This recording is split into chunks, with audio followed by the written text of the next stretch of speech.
Hello everybody, so I am doing another deck guide, and it's going to be on my budget Token Druid deck, and then tomorrow I'm going to be doing my main Token Druid deck. And I'll just jump right into it. Basically, it's going to be 3 steps. 1, the deck as a whole, an overview of it. 2, cards you could replace it with, cards that you could replace certain things with, and then 3, the certain matchups. So, overview of this deck. This Token Druid deck has a couple things that make it different from the actual Druid deck that actually make it a little better in some ways and worse in others. For example, this deck definitely runs Landscaping for 2/2/1 Trance, and it also runs 2 Giggling Inventors, the 2/1 that Battlecry summon, 2/1/2 Max with Divine Shield and Taunt, basically 2 Annoyatrons, and it also runs a Naturalize. And those are the biggest differences in this deck. Other than that, it's fairly similar. The budget card that I had to use instead of Ultimate Infestation was Furious Howl. 1 card draw, force some armor to stall out early, get the Lesser Spellstone buffed a little bit, and help you survive the early game. It was helpful, but definitely replace Ferocious Howl with Ultimate Infestation if you can. That's the biggest one. But the reason why the Landscaping and the Giggling Inventor could actually make this deck better than the main one is the fact that they can create creatures without the other person needing a board. It just has more ways of creating creatures. Obviously, in the main deck, you will have Ultimate Infestation, which could give you a 5/5. You have Arcane Tyrants. You have Malfurion. So they're better options, but these options are just ways where you can get them out earlier. So this is a slightly more aggressive version of the deck. And if you want, considering you have Landscaping and Soul of the Forest, you could potentially get rid of the Naturalize and run one of the Mulch Muncher, whatever they're called, the 8/8 with Rush that is 1 cheaper for every Treant that died this game. You could definitely do that. But the Naturalize is helpful because it's a way where you can just get over whatever card they have on their board. Because if they have like 1 minion in the way from you winning the game, you can just kill it for 1 mana. And it's actually not that bad because you could still like Savage Roar, Power of the Wild, and still have 2 mana to Naturalize. Whereas, I don't know, if you were running like an Ironwood Owl, you couldn't double Savage Roar and Power of the Wild, or Savage Roar Hero Power and still play it. So it's a cheap way of getting rid of 1 last taunt. Sorry, I did this out of order. I went over some of the cards. So the overview of this deck is it's basically a deck where you use the other player's aggression against them with the Spreading Plague play.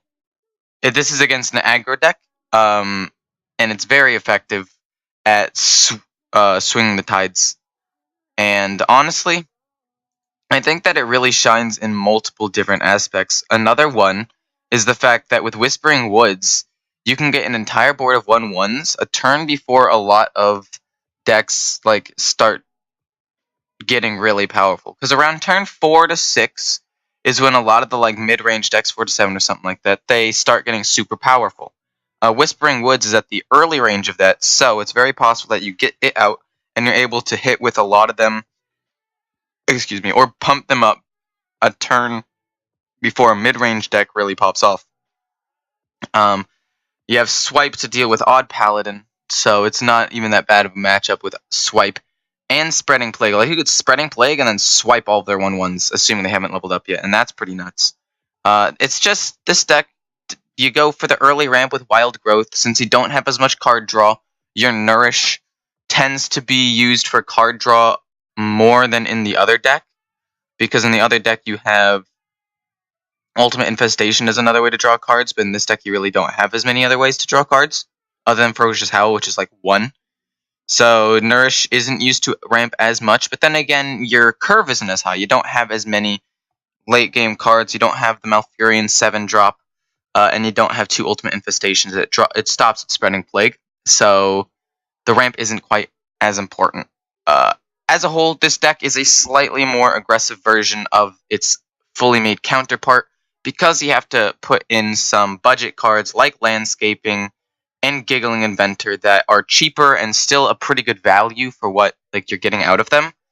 But they don't has as hard late game, so you really just go for early game, some early game damage and setting up before the other person hits late game. Because usually in the other deck you can compete with them late game because you have so many cards and you'll have Malfurion and you'll just have a ridiculous hero power every turn.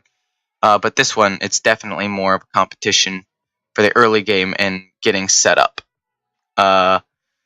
So yeah, without further ado, let's just jump right into the matchups. Now, I'm going to be looking at the matchups right now. It'll be a little bit different by the time I make my written guide, because I'll play a couple of games to put this video over, but it won't be that different.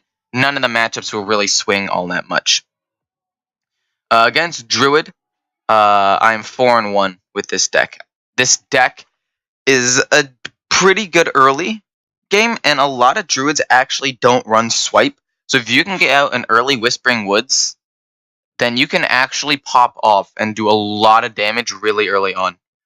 Because a lot of them go for that really late game, like Thune play, or get a ton of taunts, or Big Druid, or Malygos. Malygos runs swipe, but that's like the only deck that runs swipe. That's the Druid deck. Well, I guess Token Druid does too, but I don't think it's that popular. I don't see it like at all. It's just weird.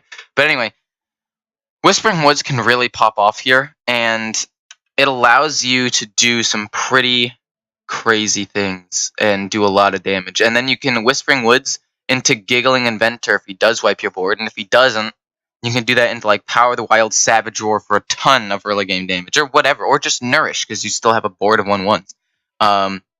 Because the other Druid doesn't put a lot of pressure on the board early and doesn't actually control the board early, it just builds up armor. It gives you a lot of time to set up, and I'm pretty sure that's why it's a good matchup for me. I've actually beaten the mirror match for the Token Druid one time, and I beat it. It's in my video for this deck that was the most recent video. I can actually check real quick. Was it the most recent video?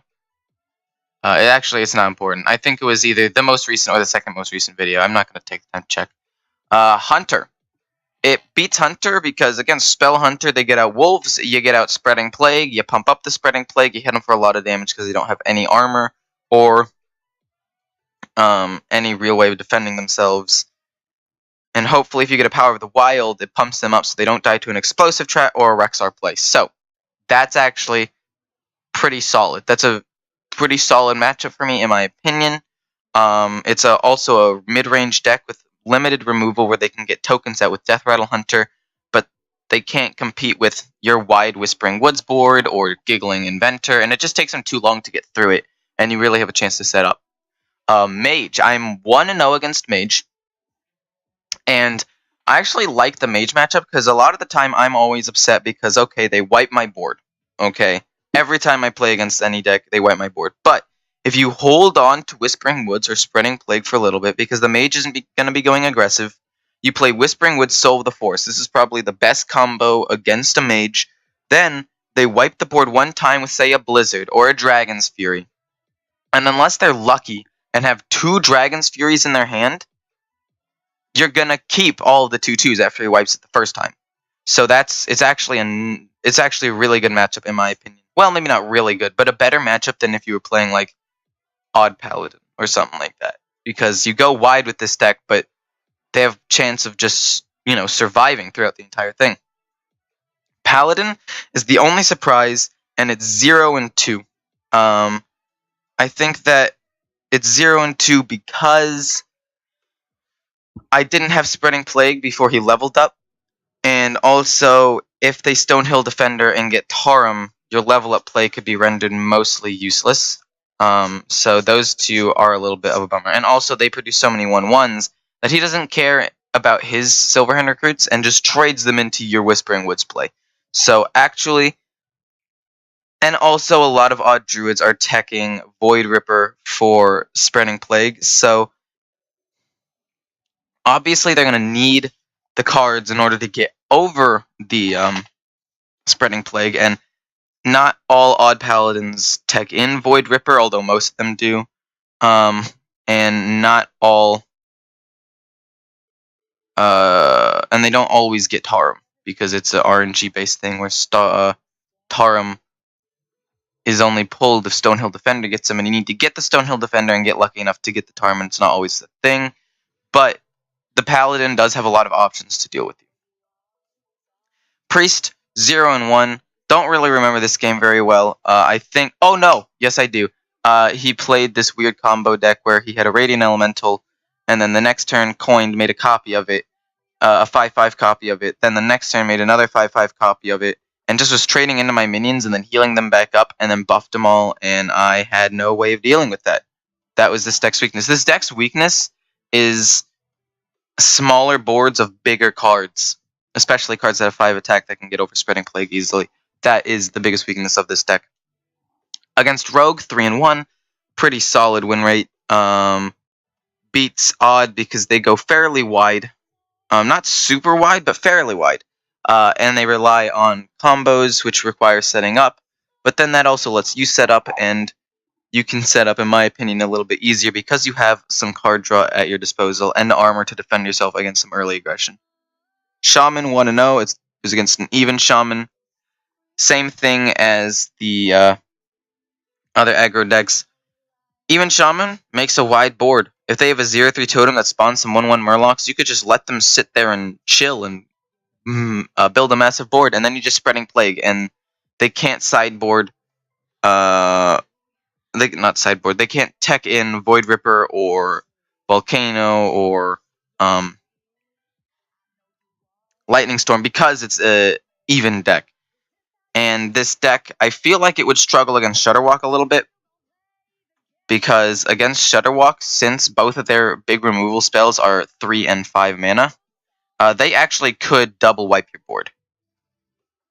They actually could, if you Whispering Woods and then play Soul of the Forest, they actually could wipe your board twice with both of those removal spells. So, bad matchup if it's Shudderwalk, I feel is bad, but against even, it's pretty good. Speaking of even Warlock is not a very good matchup for this deck. It has a lot of removal, Defile. If they trade into a 1/1, a Spreading Plague for your Spreading Plagues, for your Soul of the Forest, Whispering Woods play, if you play that on 1/1s and he trades into one of them and then Defiles, it kills all of your 1/1s. Sets your 2/2 Treant that he just summoned with by killing one of your 1/1s to 1. Defile kills that 1/2/1 and then activates again and wipes your board. So that 2 mana card, as long as he has 1 minion on the board, could definitely just devastate the board for you. And also, if he doesn't do that, if he doesn't have a minion on the board, Defile into Hellfire. Definitely a viable strategy. And it's not unlikely that he has it because of all of the card draw. However, against Zulok, which is the far more popular deck, I've lost to 1 Evenlock and 1 Zulok.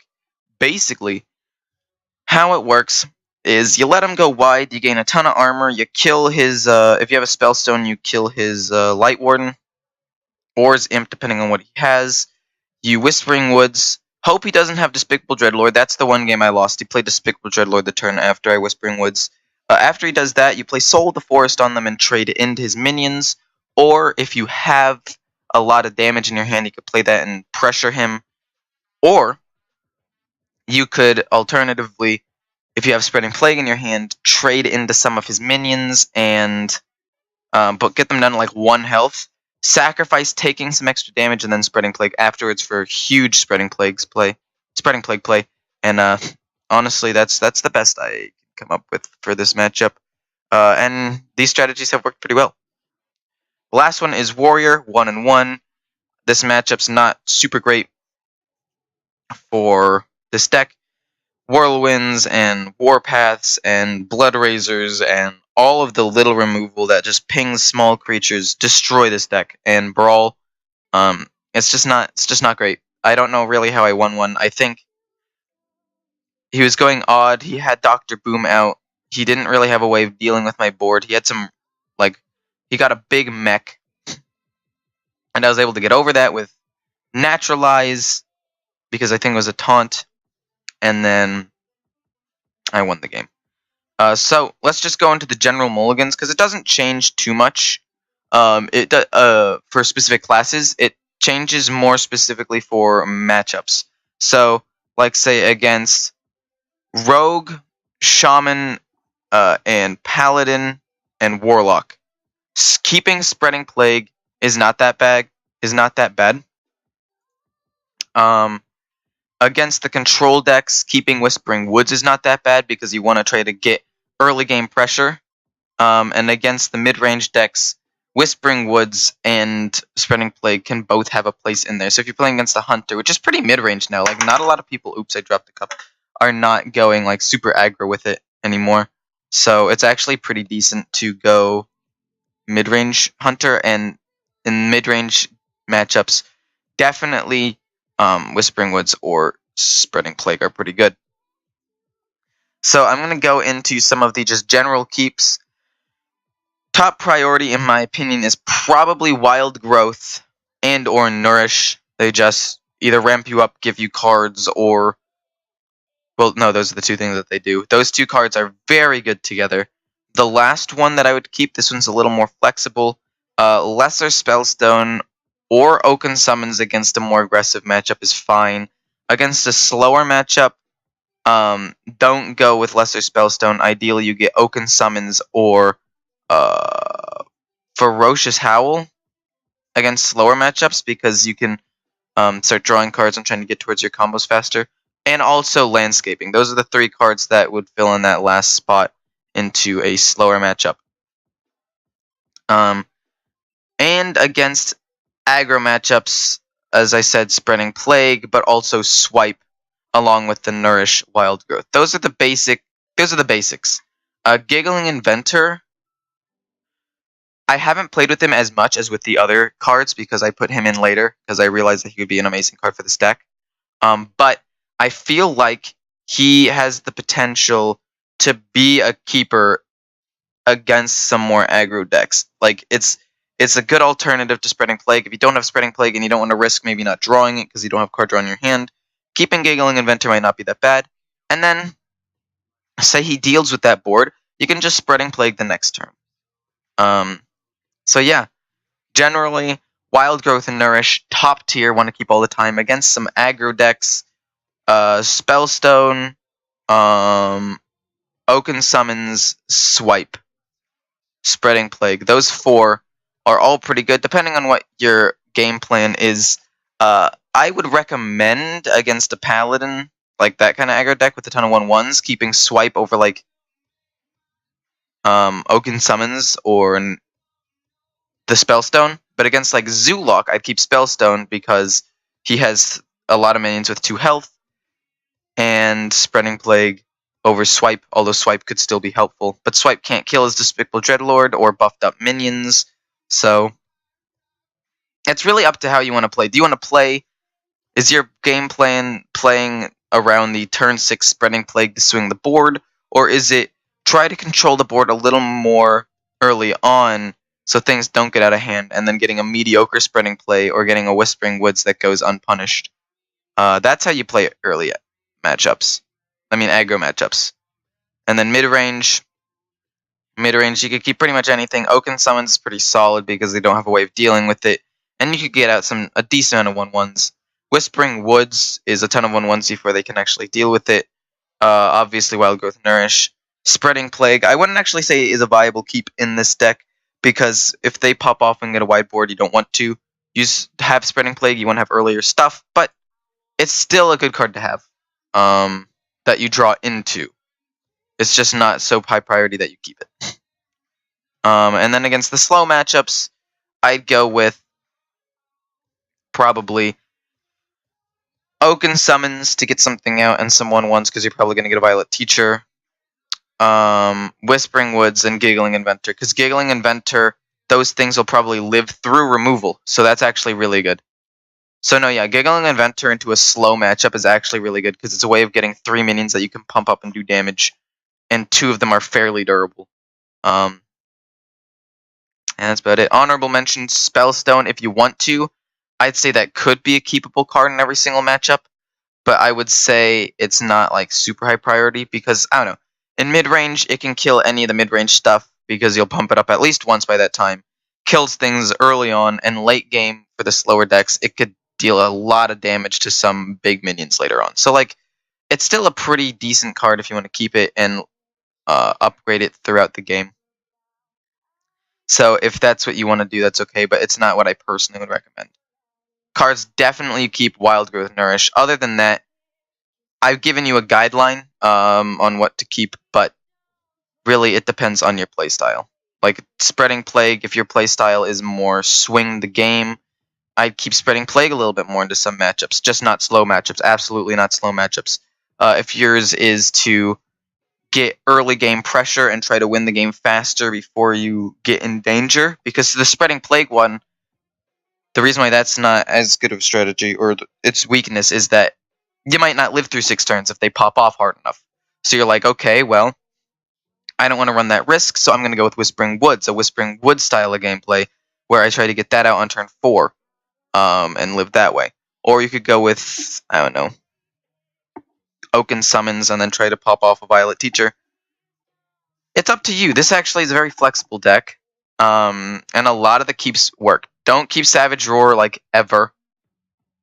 Oh, shoot, I forgot that this deck has Landscaping. Landscaping is definitely a viable card to keep in, like, every situation. I wouldn't mulligan for it, but if you have it, keep it. Against most matchups, wouldn't keep Ironwood Golem. But if it's really aggro, and you think that dropping it will stop his advance, that's okay. Like, against maybe a Paladin. Don't keep Savage Roar. Don't keep Power of the Wild. Don't keep Soul of the Forest, because you want that later on. In most matchups, in some matchups, don't keep Spreading Plague. Don't keep Naturalize. Most of the time, don't keep Ferocious Howl, although it's not the worst card if you get it, because it gives you armor on turn 3 and draw, but there are definitely higher priority picks. And don't keep Violet Teacher in your hand, because you want it to be summoned with Oaken Summons for value. So actually, I wouldn't even keep Ironwood Golem a lot of the time, unless you know that you're going to need a taunt to stop him, in which case, fine, keep him. But that's about it. That's the overview of this deck. Point is, very flexible. There are only a few cards that you do not keep in your opening hand. The rest are all keepable and can be used in different situations, and I've given you guidelines for all of that. Hope you guys enjoyed. This was a very long video, but I really like this deck, and by going over all of this, that means my fully made Token Druid deck will probably be a little less in-depth because of this one being so in-depth, but, you know, I may still go super in-depth. I don't know. Thank you, and goodbye. Hope this helped.